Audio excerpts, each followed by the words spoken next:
परमात्मा की लाठी। एक साधु वर्षा के जल में प्रेम और मस्ती से भरा चला जा रहा था कि साधु ने एक मिठाई की दुकान को देखा जहां एक कढ़ाई में गर्म दूध उबाला जा रहा था तो मौसम के हिसाब से दूसरी कढ़ाई में गर्मा गर्म जलेबियां तैयार हो रही थी। साधु कुछ क्षणों के लिए वहां रुक गया। शायद भूख का एहसास हो रहा था या मौसम का असर था। साधु हलवाई की भट्टी को बड़े गौर से देखने लगा। साधु कुछ खाना चाहता था लेकिन साधु की जेब ही नहीं थी तो पैसे भला कहाँ से होते। साधु कुछ पल भट्टी से हाथ सेकने के बाद चला ही जाना चाहता था कि नेक दिल हलवाई से रहा नहीं गया और एक प्याला गरम दूध और कुछ जलेबियां साधु को दे दी। मंगल ने गरम जलेबियां गरम दूध के साथ खाई और फिर हाथों को ऊपर की ओर उठाकर हलवाई के लिए प्रार्थना की। फिर आगे चल दिया। साधु बाबा का पेट भर चुका था। दुनिया के दुखों से बेपरवाह हुए फिर एक नए जोश से बारिश के गंदे पानी के छींटे उड़ाता चला जा रहा था। वह इस बात से बेखबर था कि एक युवा नवविवाहित जोड़ा भी वर्षा के जल से बचता बचाता उसके पीछे आ रहे हैं। एक बार इस मस्त साधु ने बारिश के गंदे पानी को जोर से लात मारी। बारिश का पानी उड़ता हुआ सीधा पीछे आने वाली युवती के कपड़ों को भिगो गया। उस औरत के कीमती कपड़े कीचड़ से लथपथ हो गए। उसके युवा पति से यह बात बर्दाश्त नहीं हुई, इसलिए वह आस्तीन चढ़ाकर आगे बढ़ा और साधु को कपड़ों से पकड़कर कहने लगा, अंधा है, तुमको दिन नजर नहीं आता? तेरी हरकत की वजह से मेरी पत्नी के कपड़े गीले हो गए हैं और यह कीचड़ से भर गए हैं। साधु हक्का बक्का सा खड़ा था, जबकि इस युवा को साधु का चुप रहना नाखुशगवार गुजर रहा था। महिला ने आगे बढ़कर युवा के हाथों से साधु को छुड़ाना भी चाहा, लेकिन युवा की आंखों से निकलती नफरत की चिंगारी देख वह भी फिर पीछे खिसकने पर मजबूर हो गई। राह चलते राहगीर भी उदासीनता से यह सब दृश्य देख रहे थे, लेकिन युवा के गुस्से को देखकर किसी में इतनी हिम्मत नहीं हुई कि उसे रोक पाते और आखिर जवानी के नशे में चूर इस युवक ने एक जोरदार थप्पड़ साधु के चेहरे पर जड़ दिया। बूढ़ा मलंग थप्पड़ की बहताब न झेलता हुआ लड़खड़ाता हुआ कीचड़ में जा पड़ा।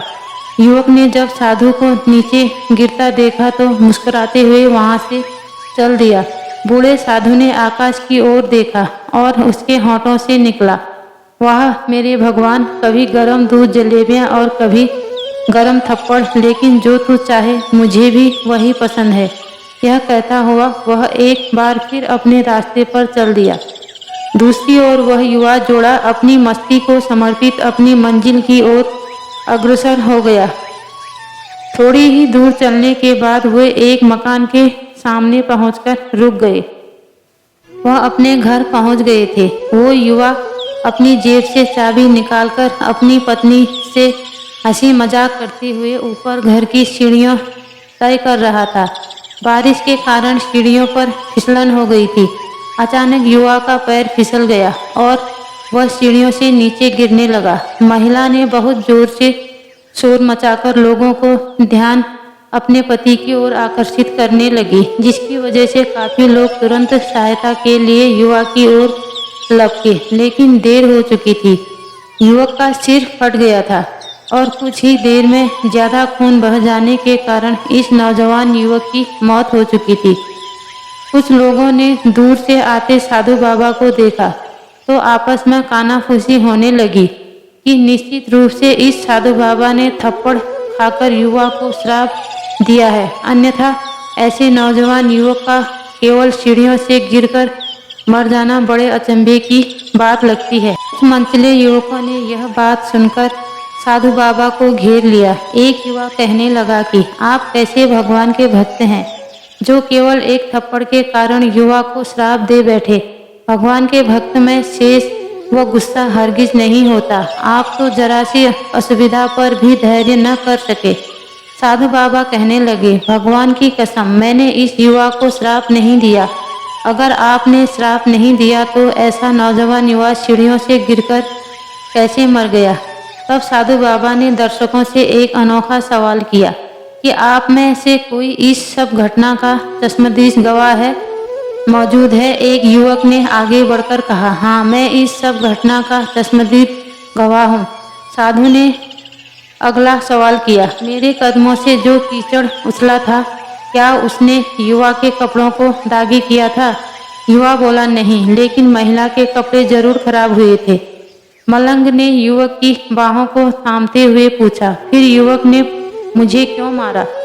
युवा कहने लगा, क्योंकि वह युवा इस महिला का प्रेमी था और यह बर्दाश्त नहीं कर सका कि कोई उसकी प्रेमिका के कपड़ों को गंदा करे, इसलिए उस युवक ने आपको मारा। युवा की बात सुनकर साधु बाबा ने एक जोरदार ठहाका बुलंद किया और यह कहता हुआ वहां से विदा हो गया, तो भगवान की कसम, मैंने श्राप कभी किसी को नहीं दिया, लेकिन कोई है जो मुझसे भी प्रेम रखता है। अगर उसका यार सहन नहीं कर सका तो मेरे यार को कैसे बर्दाश्त होगा कि कोई मुझे मारे? और वह इतना शक्तिशाली है कि दुनिया का बड़े से बड़ा राजा भी उसकी लाठी से डरता है। उस परमात्मा की लाठी दिखती नहीं और आवाज भी नहीं करती, लेकिन पड़ती है तो बहुत दर्द देती है। दोस्तों, हमारे कर्म ही हमें उसकी लाठी से बचाते हैं, बस कर्म अच्छे होने चाहिए। दोस्तों, आपको ये कहानी कैसी लगी? अच्छी लगी हो तो लाइक कीजिए, शेयर कीजिए, कमेंट कीजिए और मेरे चैनल को सब्सक्राइब कीजिए। पूरी कहानी सुनने के लिए आपका बहुत बहुत धन्यवाद।